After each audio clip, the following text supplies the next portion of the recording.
What's happening? It's Darian Gray, the mouth of the South, and I'm here to discuss Jameis Winston, a guy who before the season started, I said Bruce Arians would not be able to save.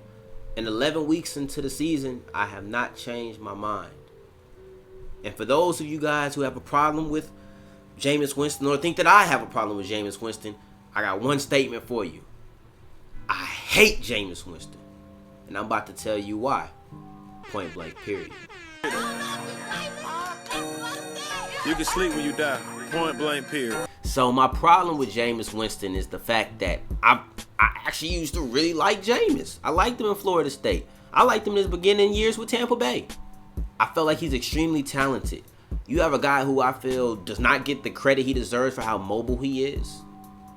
I have a guy who I believe is actually an extremely talented quarterback arm-wise. And I've said it, this is where he lacks. He lacks in the mental. I'm not about to get into that. If you want to, you can click the link below. But the reason I hate Jameis Winston is because I just told you two things about him that are both true that I wish weren't. One needs to go. Either you need to be an inept quarterback or you need to show that you can be the leader of my franchise. It's one or the other. Jameis Winston is the epitome of a two-face.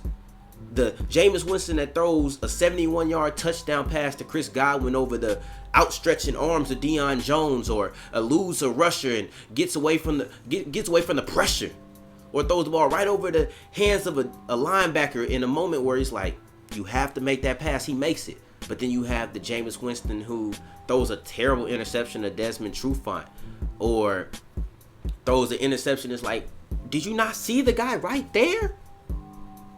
And it's like, Jameis, please eliminate the mistakes. Please stop fumbling the ball. Please stop throwing interceptions. But at the end of the day, it's time for us to realize that we've asked Jameis to stop doing these things for 5 years. And they say the definition of insanity is doing the same thing over and over and expecting a new result. Maybe we should stop asking Jameis Winston to change and ask ourselves, is he even capable of that change? So Jameis, I would love for you to become a great quarterback. I would love to stop making videos about how I wish you were gone out of Tampa Bay. But unfortunately, history tells me I will never be able to do that. So for that reason, I gotta tell y'all straight up, I hate Jameis Winston. Point blank, period.